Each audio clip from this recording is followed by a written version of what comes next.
Chapter 2 natural resources land soil and water का ये second part है। इससे पहले मैंने आपको फर्स्ट पार्ट करवा दिया था।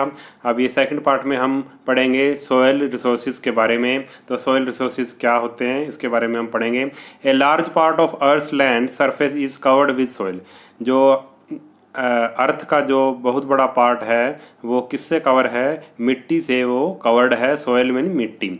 As a resource soil is of immense value of farmers.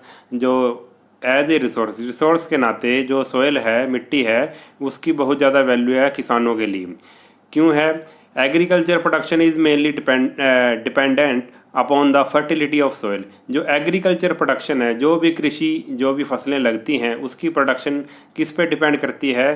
कि फर्टिलिटी ऑफ सॉइल। फर्टिलिटी में कि वो मिट्टी कितनी उपजाऊ है, उसमें कितनी अच्छी फसल हो सकती है। ठीक है, तो उस पर डिपेंड करती है। Rich and deep soil cover. अगर मिट्टी रिच है और वो डीप है, यानी कि उसकी परत मोटी है, with A high degree of fertility, और उसमें बहुत ज़्यादा उपजाऊपन है, फेवर्स एग्रीकल्चर प्रोडक्शन। उससे एग्रीकल्चर जो प्रोडक्शन है वो ज़्यादा होगी, यानी कि फसलें उसमें ज़्यादा लगेंगी। अगर मिट्टी रिच है, डीप है और फर्टिलिटी उसमें ज़्यादा है तो फसलें ज़्यादा हमारी पैदा होंगी। ऑन द अदर हैंड, दूसरी तरफ, if the soil cover is shallow, और मिट्टी बहुत ही क्या है? शैलो है, यानी कि बहुत ही कवर उसका पतला है, लैक्स फर्टिलिटी, और उसमें उपजाऊ शक्ति कम है, agricultural production will be less. जो एग्रीकल्चर की प्रोडक्शन है वो क्या हो जाएगी? लेस हो जाएगी, कम हो जाएगी। Therefore, a thick layer of fertile soil is very important for the growth of plant। इसलिए क्या है भाई? थिक लेयर होनी चाहिए, मिट्टी की एक मोटी परत होनी चाहिए जिसको हम सोइल कहते हैं, और वो क्या होनी चाहिए? उपजाऊ होनी चाहिए। ग्रोथ ऑफ प्लांट, प्लांट की ग्रोथ के लिए ये बहुत ज़्यादा इम्पोर्टेंट है। Though indirectly animal also depend upon the soil to satisfy their basic needs. और जो एनिमल हैं वो भी किस पे डिपेंड करते हैं? सोइल पे ही डिपेंड करते हैं, क्योंकि मिट्टी में ही पेड़ पौधे लगते हैं, आपको पता होगा। As soil gives nutrient to plant, और क्योंकि सोइल है जो वो प्लांट्स को न्यूट्रिएंट देती है, क्योंकि जो प्लांट्स हैं वो कहाँ से न्यूट्रिएंट्स लेते हैं? सोइल से ही लेते हैं, मिट्टी में से ही लेते हैं। It gives shelter to insect and animal, और ये जो शेल्टर देती है किसको? इंसेक्ट्स को और एनिमल को। जो मिट्टी है, मिट्टी से क्या मिलता है भी? उनको शेल्टर मिलता है, रहने की जगह मिलती है, like rats, snakes, ants and earthworms, ये सभी मिट्टी में रहते हैं। Soil is also used for making brick and pottery. आपको पता है कि जो सोयल से ही, मिट्टी से ही क्या बनती हैं? जो हमारे घरों में ईंटें होती हैं, ईंटें और जो भी पोटरी का आइटम है, यानी कि मिट्टी से बनी जो भी चीज़ें होती हैं वो क्या किससे बनती है भाई? पोटरी आइटम भी मिट्टी से ही बनते हैं, जैसे घड़ा, मटका वगैरह। ठीक है, अब उसके बाद आ गया फैक्टर अफेक्टिंग सॉइल फॉर्मेशन। ये इंपॉर्टेंट है, ये आपके पेपर में आ सकता है, बहुत ही इंपॉर्टेंट है, ये पूरे लेसन में सबसे ज़्यादा इंपॉर्टेंट है। ये soil formation is influenced by 5 factor. Soil जो फॉर्मेशन होती है, मिट्टी जो बनती है, वो उसका किस किस पर मतलब मिट्टी को बनने में क्या किस किस का इफेक्ट, कौन कौन से फैक्टर काम करते हैं? तो हम पढ़ेंगे। तो इसके 5 फैक्टर हैं: parent rock, topography, the climate, vegetation cover and time. ठीक है, ये 5 ऐसे फैक्टर हैं जो सोयल फॉर्मेशन को इफेक्ट करते हैं। नंबर 1 क्या है? Parent rock, topography, the climate, vegetation cover and time. Let us study each of them. अब इसको हम डिटेल से पढ़ेंगे, ये क्या है। ये बहुत ही इंपॉर्टेंट क्वेश्चन है, आप इसको ध्यान से कर लेना। ठीक है, अब क्या है भाई? सबसे पहले है भाई जो सोयल फॉर्मेशन को इफेक्ट करता है वो है पेरेंट रॉक। पेरेंट का मतलब आपको पता है, पेरेंट का मतलब होता है माता पिता, यानी कि मिट्टी किससे बनती है? मैंने आपको बताया था पिछले वीडियो में, मिट्टी बनती है रॉक से। रॉक की जो टूट फूट के कारण, चाहे वो टूट फूट हवा के कारण हो, पानी के कारण हो, या दूसरे अन्य किसी कारण से हो, तो उससे धीरे धीरे रॉक्स में टूट फूट होती रहती है, उसी से ही मिट्टी बनती है। तो जिस पेरेंट रॉक, यानी कि जिस रॉक से वो मिट्टी बन रही है, तो वो मिट्टी भी वैसी ही होगी। तो सबसे पहला इसका इफेक्ट क्या है भाई? Parent rock. The original rock from which soil is formed.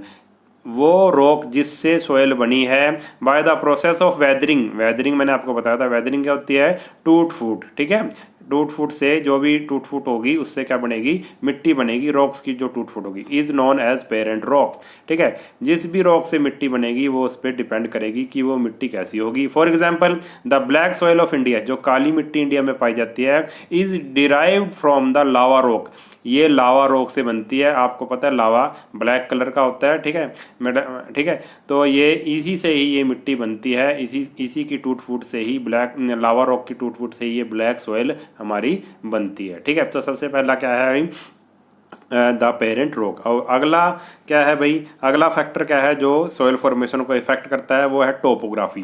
Topography का हम मतलब समझेंगे। टोपोग्राफी में क्या आता है भाई, टोपोग्राफी वेरिएशन में क्या आता है, टोपोग्राफी में सब कुछ आ जाता है, जैसे कि माउंटेन, उस जगह पे माउंटेन है, प्लेटिया है या फिर प्लेन्स हैं, effect the thickness of soil cover, ये सभी फैक्टर हैं जो वो क्या है भाई, टोपोग्राफी फैक्टर्स हैं। ठीक है, वेरिएशंस हैं कि भाई अगर माउंटेन्स हैं तो मिट्टी अलग तरह की होगी, अगर प्लेटिया है तो अलग तरह की होगी, अगर प्लेन्स है यानी कि मैदान है तो मिट्टी अलग तरह की होगी। ठीक है, the thickness of the soil cover, और इस ये इन तीन चीज़ों से ही मिट्टी की जो थिकनेस डिपेंड करती है। इट इन माउंटेनियस रीजन, पहाड़ों वाले जगह पर, ऑन द स्टीप स्लोप्स, जहाँ पे बहुत ही तीखी ढलान होती है, the top layer is soil is shallow and thin, वहाँ पे क्या भाई बहुत ही जो टॉप लेयर होती है पहाड़ों पर, जो मिट्टी की परत होती है बहुत ही हल्की और पतली होती है। ऑन द अदर हैंड, और दूसरी तरफ एट जेंटल स्लोप, अगर इतनी ढलान अगर तीखी नहीं है, देखो तीखी ढलान तो होगी बिल्कुल ऐसे सीधी, छोटी पेंसिल से बताता हूँ मैं आपको, जैसे तीखी में तो हो जाएगा बिल्कुल की बिल्कुल ऐसी, बिल्कुल सीधी ऐसे, बिल्कुल सीधी। ठीक है, और ये तो बिल्कुल ऐसे, अगर कोई पहाड़ी ऐसे है, ठीक है बिल्कुल सीधी है, तो यहाँ पे मिट्टी जितनी तीखी ढलान होगी, जितनी सीधी ढलान होगी, उतनी मिट्टी हल्की होगी, वहाँ पे मिट्टी वहाँ पे नहीं टिकेगी क्योंकि वो पानी से बह जाएगी। ठीक है, दूसरा अगर थोड़ी सी ढलान ऐसे हो, अगर इस तरह से हो ढलान, तो वहाँ पे मिट्टी थोड़ी ज़्यादा होगी, यानी कि soil cover is on the other hand eight gentle slopes the soil cover is thick, थोड़ी सी मोटी होगी, एंड डीप, थोड़ी गहरी भी होगी।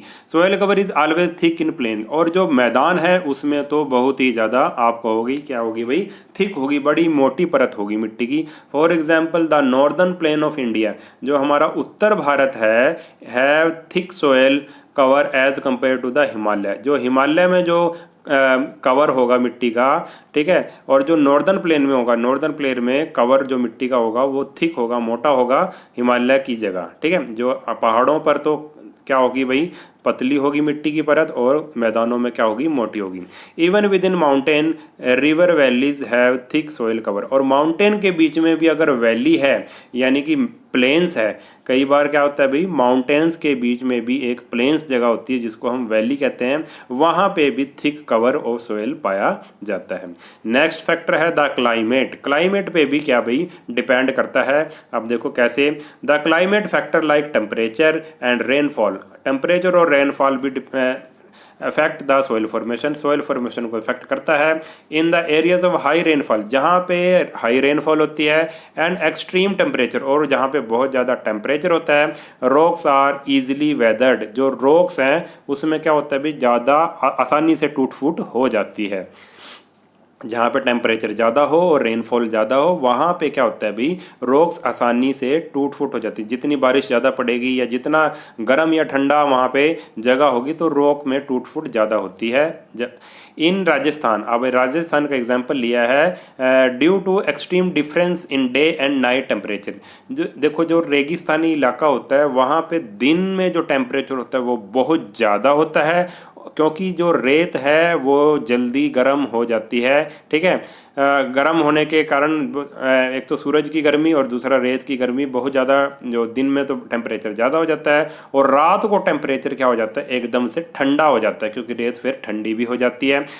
रात को बिल्कुल ठंड होती है रेगिस्तानी इलाकों में, और दिन में बहुत ज़्यादा गर्मी होती है। रॉक्स एक्सपैंड एंड कंट्रैक्ट, ठीक है। गर्मी से क्या होती है भाई, रॉक्स फैलती हैं, और ठंड से क्या होती है, कॉन्ट्रैक्ट करती हैं, सिकुड़ती हैं। ऐसी फैलने से और सिकुड़ने से क्या होती हैं उसमें, which result in quick formation of soil, उससे क्या होता है भाई, वेदरिंग होती है, रॉक्स में क्या होती है, टूट फूट होती है, जिससे फॉर्मेशन ऑफ रॉक्स होती है। ठीक है, फॉर्मेशन ऑफ सोइल होती है। इन रीजन ऑफ हैवी रेनफॉल, जहाँ पे बहुत ज़्यादा तेज बारिश होती है, हैवी रेनफॉल होती है, soluble rock material easily get dissolve, और रॉक वो जो पानी है उसको अपने साथ जो भी है रॉक्स में जो भी मटेरियल उसके साथ डिजोल्व हो जाता है, घुल जाता है, पानी के साथ बह के नीचे आ सकता है। And vast away the running water, और रनिंग वाटर पानी के साथ बहकर वो उसमें टूट फूट हो जाती है, वो मिट्टी नीचे आ जाती है। Thus it effect the soil formation, और ये जो रीज़न है टेम्परेचर और रेनफॉल, ये भी रॉक फॉर्मेशन को इफ़ेक्ट करते हैं, यानी कि जो क्लाइमेट है उस पर डिपेंड करता है। आगे है भाई the vegetation cover. Vegetation cover क्या होता है, at times plant grow in the cracks existing in a rock. आपने देखा होगा, कोई अगर स्टूडेंट पहाड़ों पर घूमने गया होगा तो उसने देखा होगा कि पहाड़ों पर भी बड़े जंगल लगे होते हैं, पेड़ लगे होते हैं। ठीक है, तो वो क्या करते हैं, पेड़ ग्रो इन द क्रैक्स में ग्रो हो जाते हैं, पहाड़ों में जो क्रैक होते हैं रॉक्स में। ठीक है, with time roots of this plant start penetrating the cracks and make them wider, और धीरे धीरे उनकी जड़ें नीचे चली जाती हैं, पेनिट्रेट करती हैं, और जो क्रैक्स हैं वो बड़े हो जाते हैं, जिससे जो क्या होती है भाई, टूट फूट होती है और मिट्टी बनती है। As a result crack disintegrate into smaller pieces, और जो क्रैक हैं वो छोटे छोटे पीसीज में बदल जाते हैं। And help in the soil formation, और सोइल फॉर्मेशन में हेल्प करते हैं। रिमेन्स ऑफ डेड और decomposed plant and animal provide humus to the soil. जो डेड प्लांट होते हैं या एनिमल होते हैं वो क्या करते हैं भाई, सोयल में एक तरह से ह्यूमस को प्रोवाइड करवाते हैं, which enriches the fertility of the soil, और ह्यूमस से ही जो फर्टिलिटी है, यानी कि जो मिट्टी की उपजाऊ शक्ति है वो ज़्यादा हो जाती है, मिट्टी अच्छी हो जाती है, उसमें फसलें ज़्यादा लगती हैं। The soil of densely forested area is generally very rich in humus content. जहाँ पे ज़्यादा जंगल होते हैं, घने जंगल होते हैं, वहाँ की मिट्टी में ह्यूमस भी ज़्यादा होता है, क्योंकि ज़्यादा घने जंगल होंगे तो जानवर भी ज़्यादा होंगे, और वहाँ पे पेड़ भी ज़्यादा होंगे। पेड़ ज़्यादा होने से पत्तियाँ झड़ झड़ के नीचे गिरेंगी, और वही पत्तियाँ मिट्टी में मिल जाएंगी, और वही पत्तियाँ क्या करेंगी भाई, मिट्टी में ह्यूमस का काम करेंगी, या जो भी डेड एनिमल हैं वो ह्यूमस का काम करेंगी, और ह्यूमस मिट्टी के लिए बहुत ज़्यादा ज़रूरी है।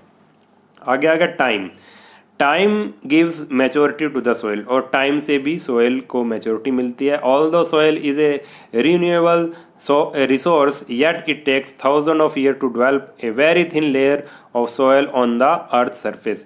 जो मिट्टी को बनने में, एक मिट्टी की परत को बनने में भी हजारों साल लग जाते हैं। For example the Nile delta and delta formed by the Ganga and Brahmaputra river have very deep and fertile soil.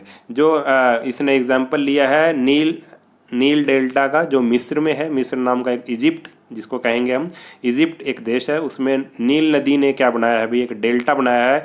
नील नदी क्या अपने साथ मिट्टी बहा कर लाती है और फिर वहाँ पे बिछा देती है एक तरह से, ठीक है, तो उसको डेल्टा बोलेंगे हम। ऐसे ही हमारे देश में भी गंगा और ब्रह्मपुत्र नदियाँ क्या बनाती हैं, डेल्टा बनाती हैं, और वो डेल्टा यानी कि जो मिट्टी की परत बिछा देती है वो बहुत ही डीप और फर्टाइल सोइल होती है। वहाँ पर अगर हम फसलें लगाएं तो बहुत ज़्यादा अच्छी फसलें लगती हैं।